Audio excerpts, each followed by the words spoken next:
Hi there, my name is Mr. Pete and I am a 4th grade teacher. First off, I want to thank everybody who is watching this video for just spending a little bit of time with me on my channel. If you haven't done so already, I'm not sure which side, but click subscribe, join the channel. I read tons of books, I do vlog on occasion, and just have a lot of fun with whatever current class I happen to be teaching and whatever year I happen to be teaching in. Today I'm going to be doing something a little bit different than I normally do. Normally I'm reading chapter books, but today I'm actually reading a companion book that I usually use for the one and only Ivan, and that is a book called Looking for Misa. Now, I've never read this book on YouTube because it's usually something that I do over the span of a half of a class period. We connect Misa and her troop to Ivan and where he lives. So it's just one of those really quick connections to the real world once people find out that the story of Ivan is real. So this book is written by Juliana Hatkoff, Isabella Hatkoff, and Craig Hatkoff, who is a father and daughters. Craig Hatkoff actually created a movie festival in New York City with Robert De Niro, and is a philanthropist who has written a few books with his daughters about animals that give hope in desperate times, which I think all of us can use. Also, another author is Dr. Paula Kahumba, and I don't know if I said that right. I apologize if I didn't. The photographs are Peter Greste photographs, and they're fantastic. They will be added to this video. All right, so the story of Misa is an interesting one, and before you can get into that story, you know, anybody who reads a book about the Democratic Republic of the Congo, these mountain gorillas that are endangered, you should do a ton of research. I have dived down that rabbit hole knowing that mountain gorillas are certainly endangered, although they are in a better place than they were when this book was written. They're animals that we have to take care of for a variety of reasons. And just to kind of let you know where these animals have been over the years, mountain gorillas such as Ivan, these silverbacks that we're going to learn about in this book, in 2010, these gorillas were down to about 480 across the globe. They're only in 2 locations in Africa, and most people just thought they were going to become extinct. But because of a lot of conservation work from a lot of extremely brave rangers and philanthropists who are kind of shining a light on the Democratic Republic of Congo and what's going on there, the numbers began to rise again. In 2016, they did a really intense study on how many mountain gorillas there were, and it had gone up over 100 to 604, and today they believe that in the 2 locations in Africa, including where we're going to be talking about today in Virunga, there are over 1,000. Not a lot over 1,000, but over 1,000. Now let's get this straight before we start this book. Mountain gorillas, the number one reason that mountain gorillas almost became extinct are because of human beings. Plain and simple. And there's a variety of reasons that we're going to talk about here in a second. But to keep in mind how long we've even known about these gorillas, we didn't find out about them until 1902. That's how deep in the jungle they are, and that's how far up the mountain they are. They are not animals that spend a lot of time trying to get close to human beings. Obviously, with all of the technological advances over the course of the past 150 years, humans have done a lot of things to get closer to them, and not necessarily in a positive way. Disease is a big deal. They don't have a way to combat the disease, and where humans eventually create almost a vaccine by building up antibodies in our blood, gorillas don't have that same capability. So the diseases that humans bring to gorillas are things that they die from, and they die from quite quickly. Illegal snares from poachers who are trying to capture other things such as antelope. a gorilla gets caught in that snare and that's the end of them. They can't move, they're stuck, and they eventually die. What a horrible way that would be to die. Climate change is a big deal, obviously.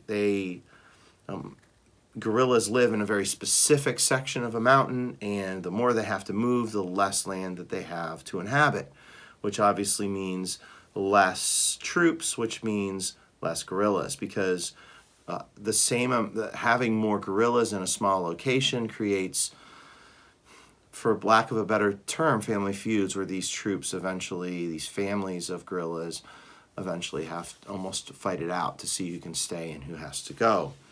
So the two places where these gorillas are located are in Uganda, in the Bwindi National Park, and that's not the place we're talking about today. Today we're going to be talking specifically about Virunga and the massif of several volcanoes in this national park in the Democratic Republic of Congo.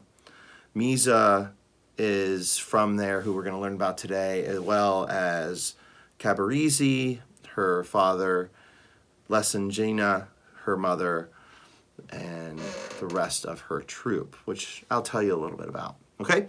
So I don't want to take up any more of your time, but I did want you to know a little bit of the background.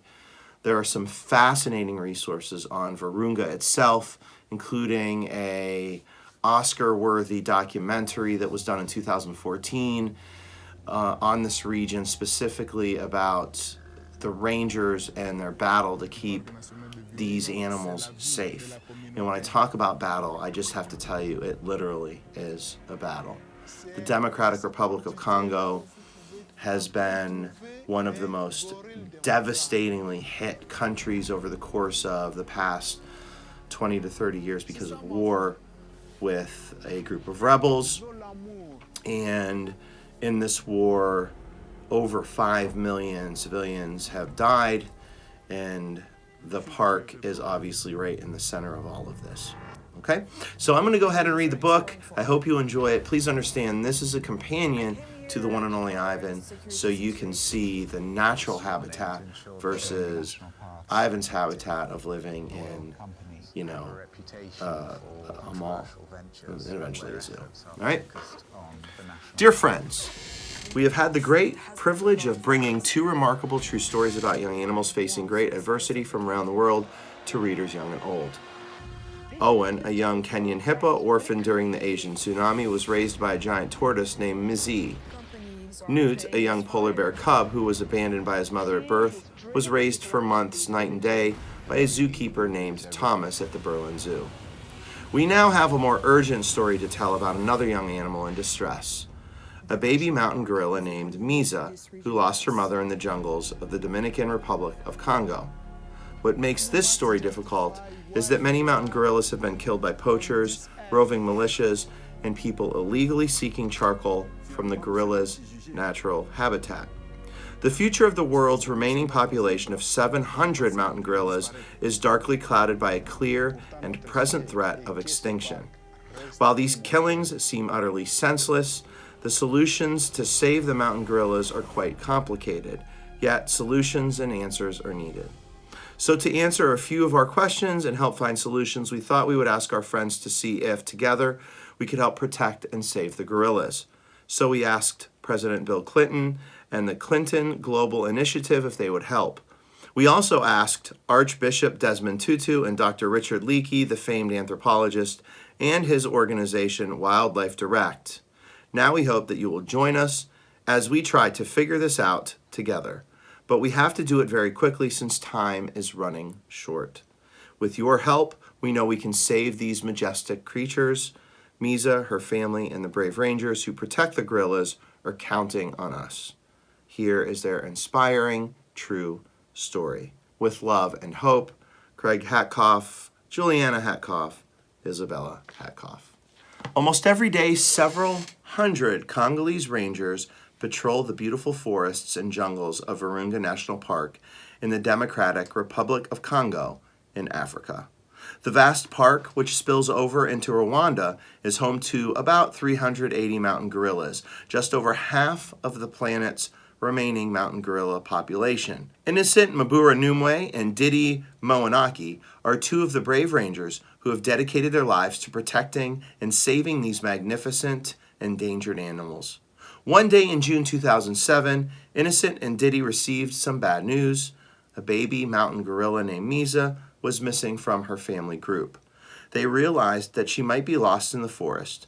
Innocent and Didi knew that if they could find Misa, she would have a chance of survival. However, Innocent and Didi were not the only ones looking for Misa. In here it says 380 mountain gorillas. So just so you know, that number in Virunga is up and the number across the globe is up. They are still endangered.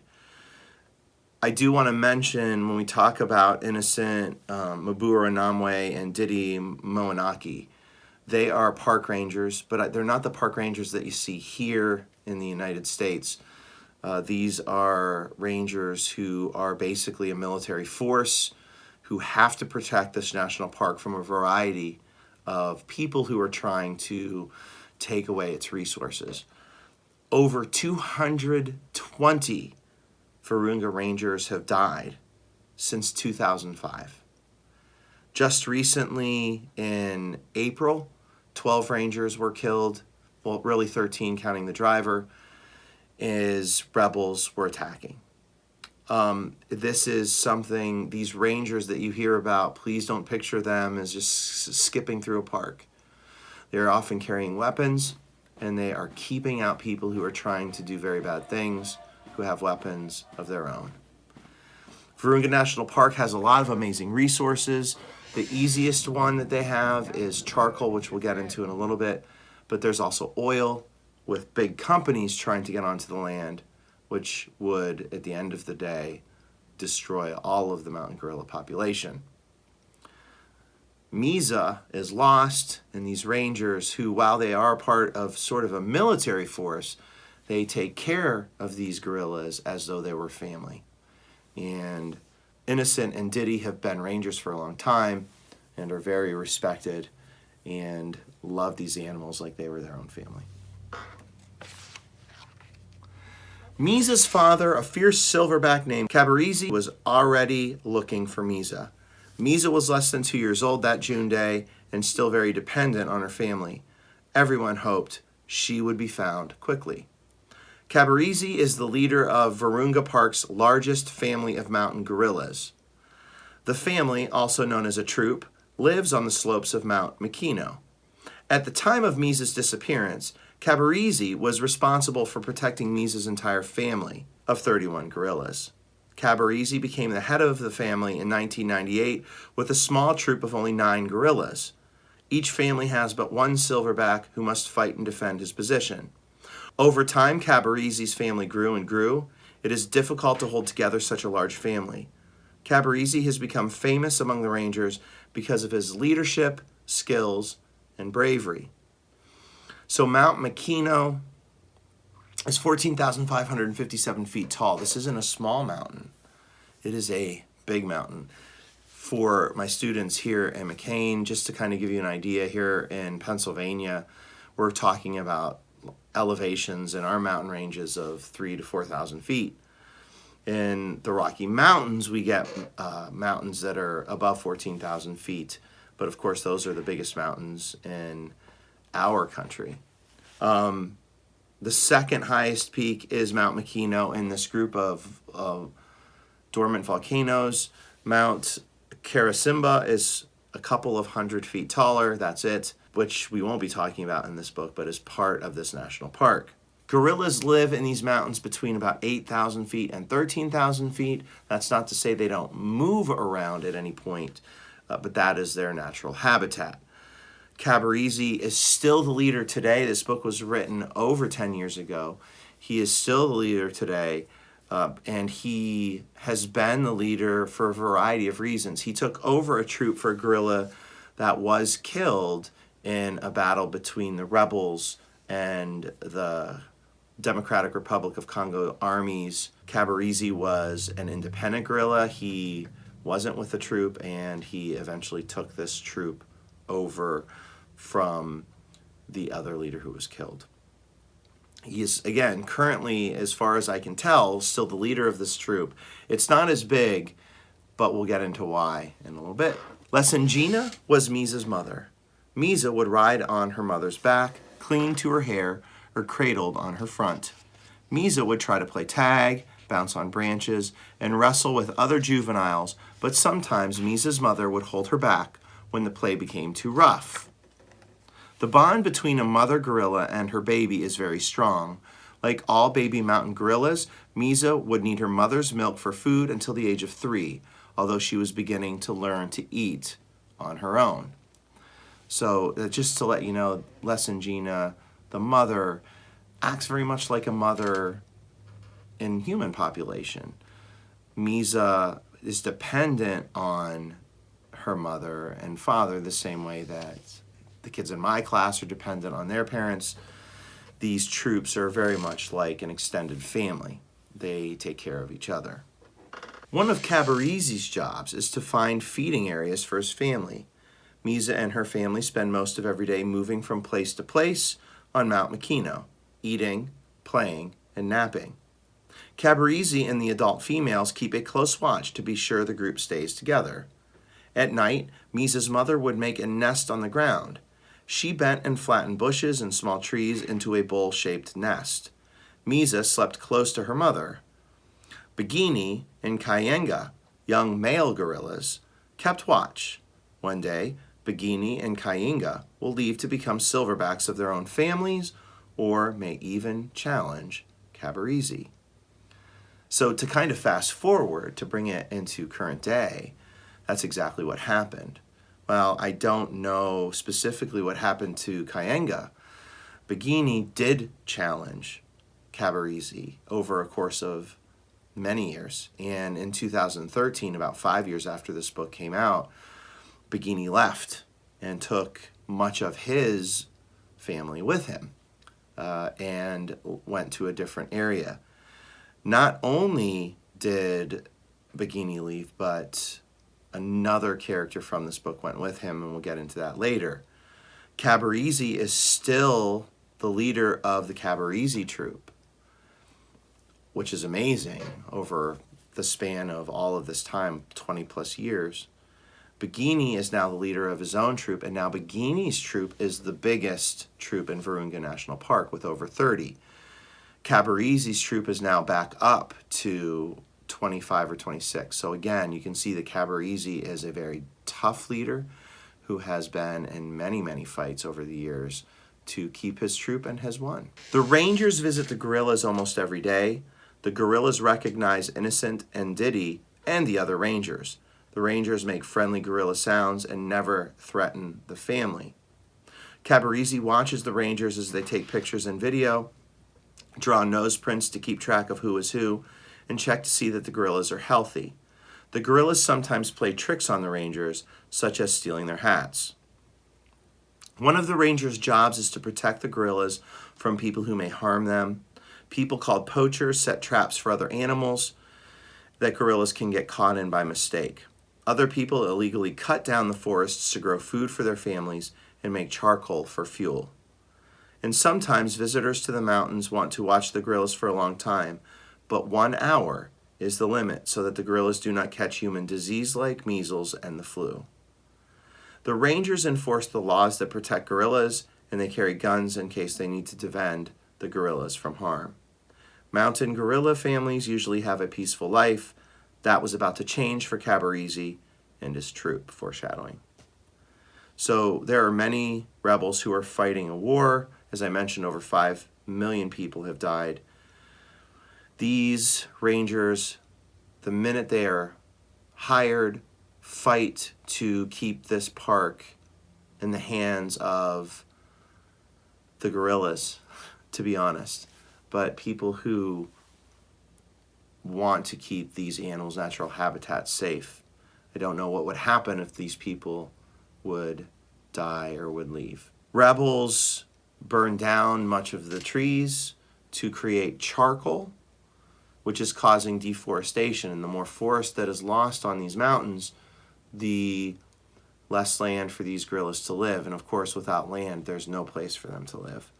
Now the catch-22, and the reason why this is tricky is because this charcoal is used to heat the villages outside of these mountain ranges, and it's a necessity.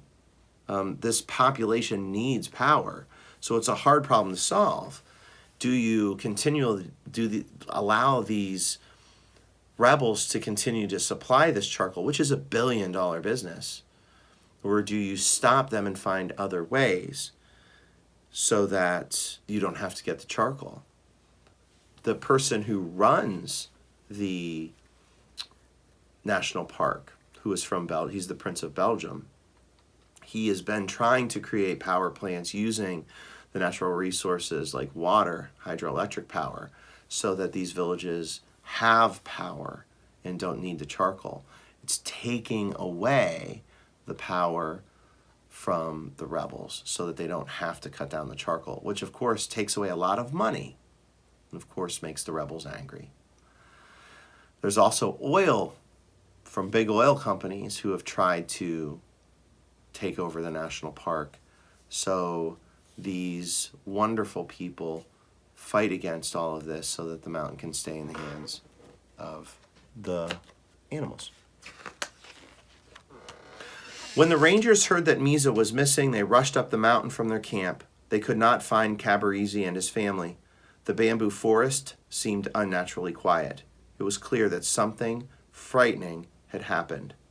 As Silverback's protective sense is very strong, Cabarese had led his family high into the mountains to hide.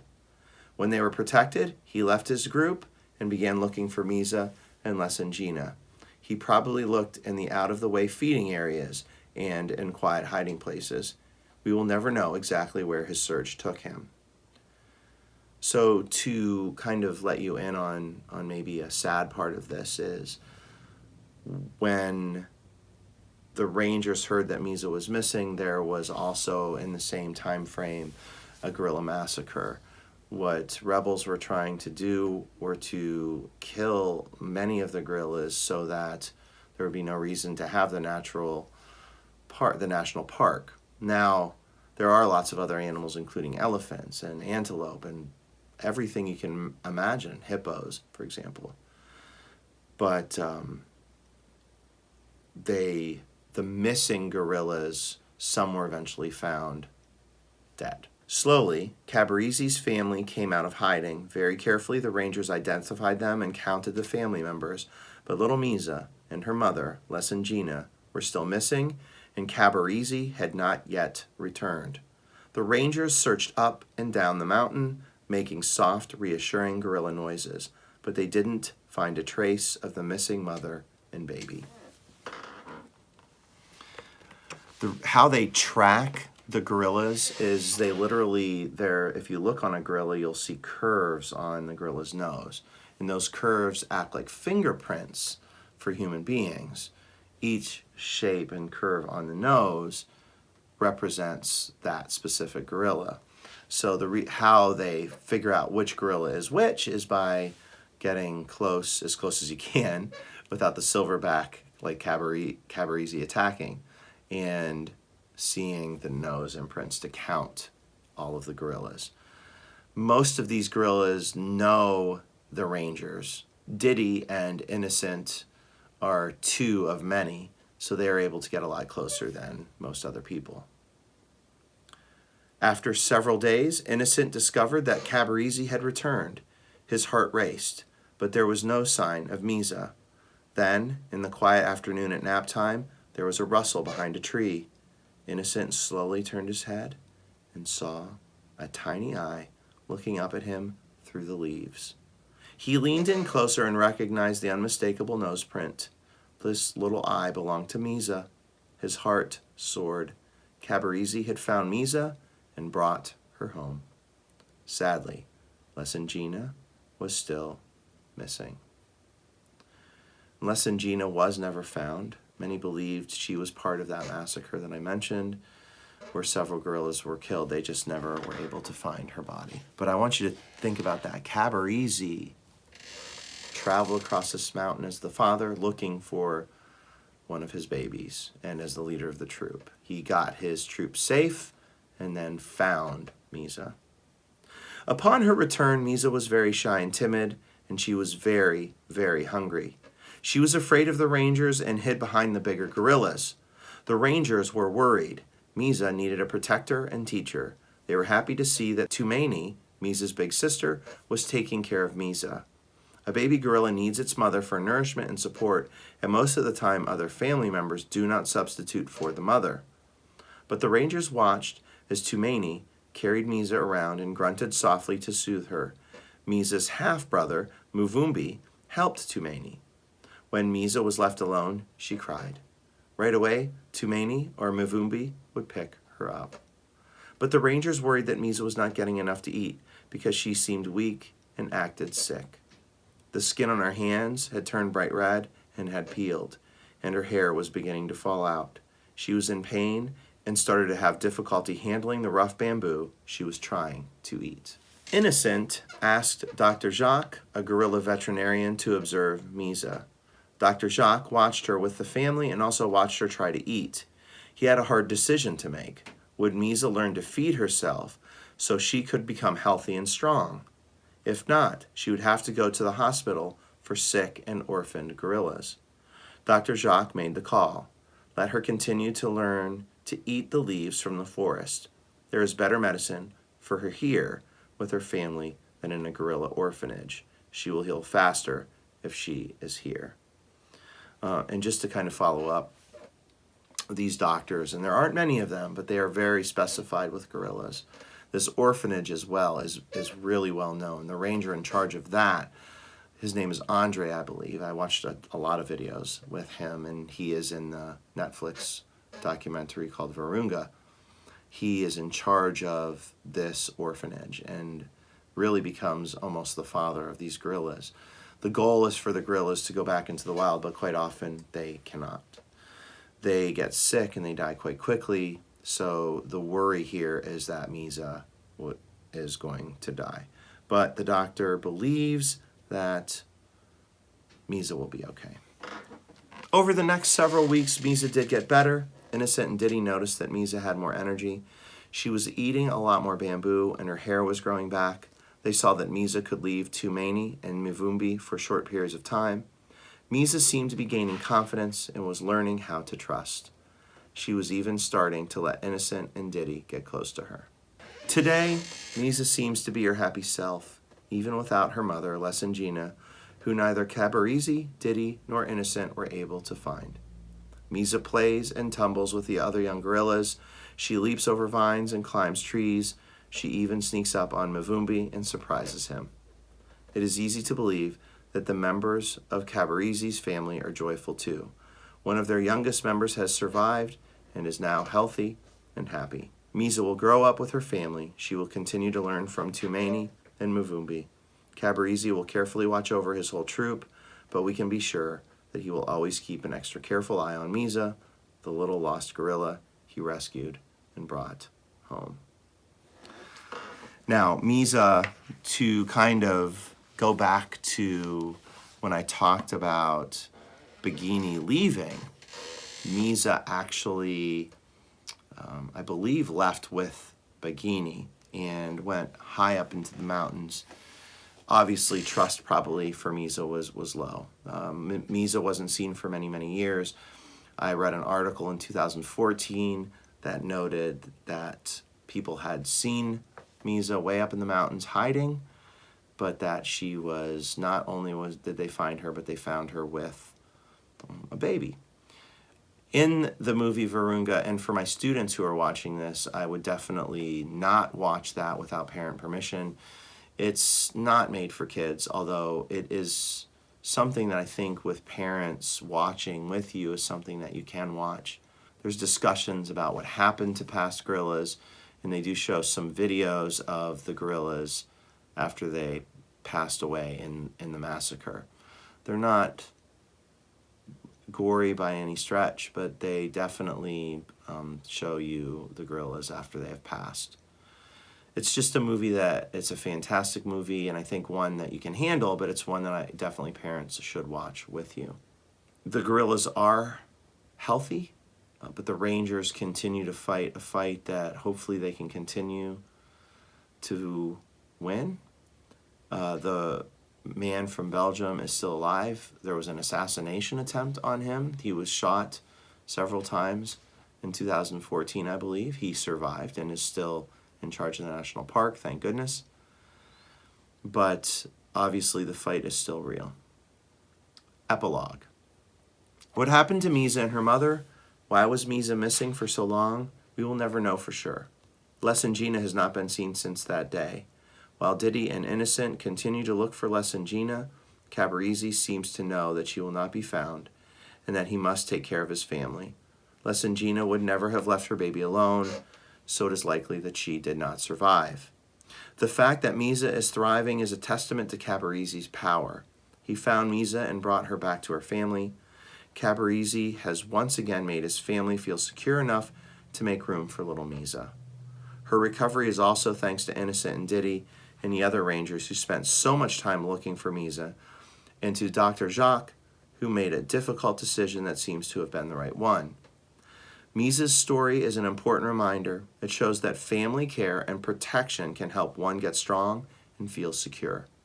It shows that dedicated people can help endangered animals survive, and it lets us celebrate the safety of one little mountain gorilla, one of the rarest animals on Earth.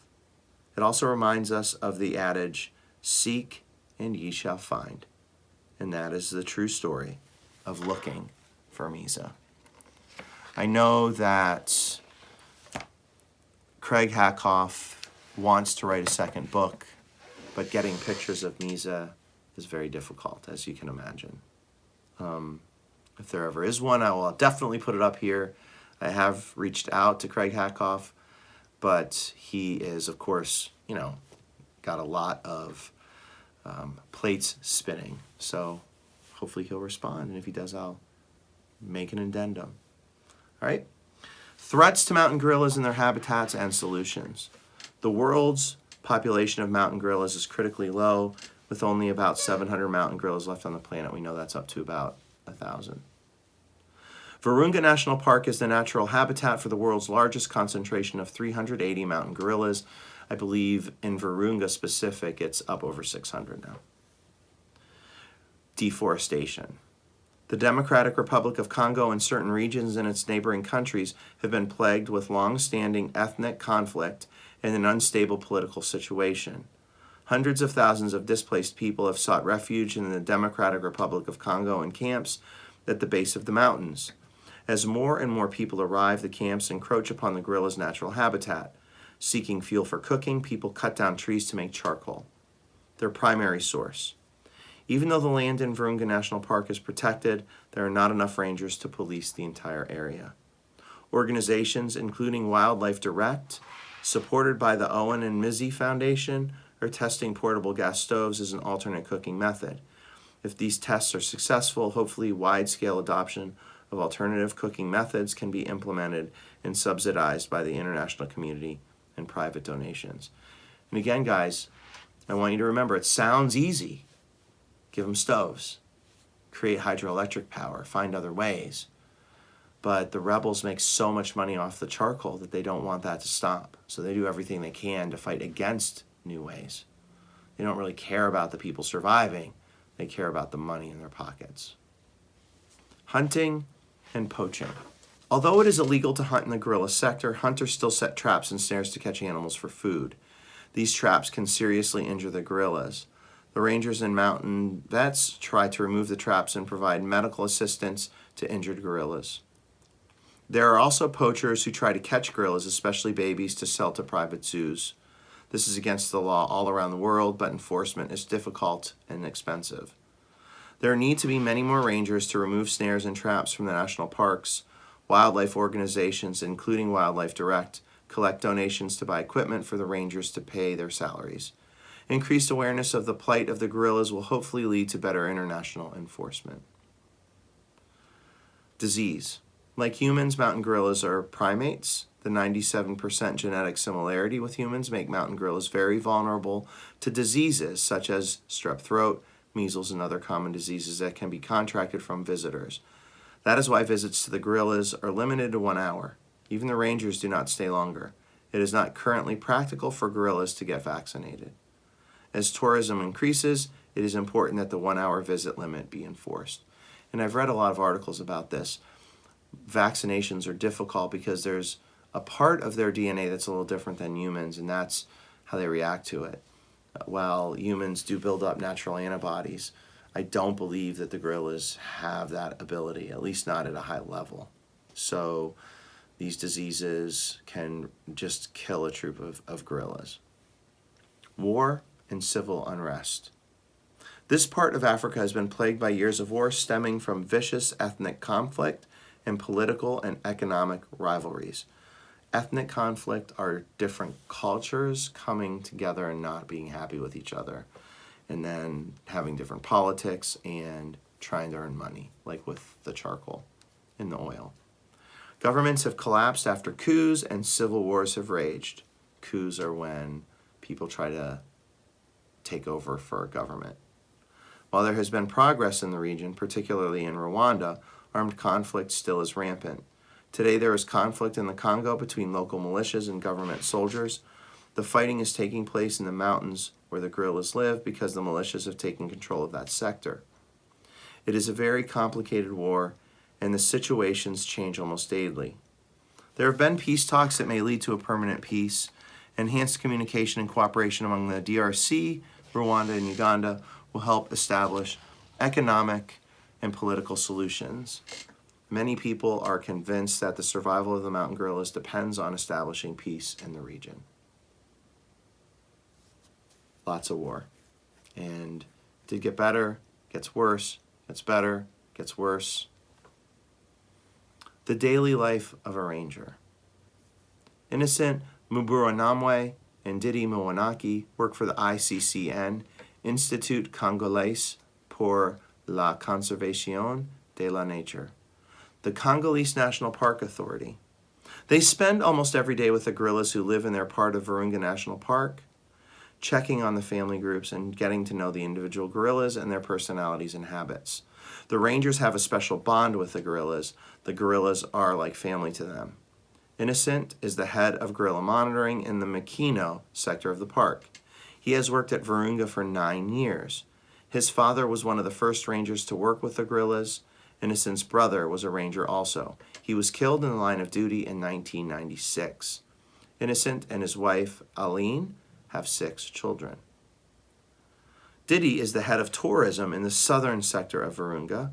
He has been a ranger for 16 years. He started to work with the mountain gorillas in the Makino sector in 1991. Didi and his wife, Justine, have 6 children. Like all officials who enforce laws, the rangers carry rifles to protect themselves from criminals and warring armies and to protect the gorillas. In addition to monitoring gorillas, the rangers also destroy poachers' traps and stop people from cutting down the forest. Innocent and Didi write a blog about their daily activities. You can find it at www.wildlifedirect.org. In the blog, they and other rangers describe the many functions they perform and efforts to protect the gorillas.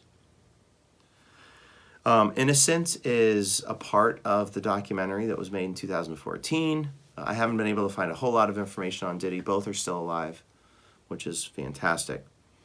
I do highly recommend going and checking out wildlifedirect.org, also clintonglobalinitiative.org, owenandmiza.com, which I will add the links down below.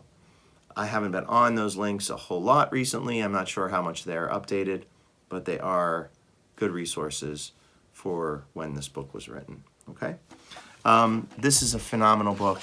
I think when you hear a story of Ivan and you wonder perhaps what his background was like, clearly he was taken by poachers in the same way that gorillas are taken by poachers today and brought to the United States when it was legal to do so. Now, of course, it is not, and hopefully our government, as well as other governments across the globe, help Virunga National Park maintain the gorilla population. Congo is a country that is struggling just with being poor, and it's sad that we have places that harm animals, maybe not even on purpose, to help just stay warm, to cook, to make sure their water is okay to drink.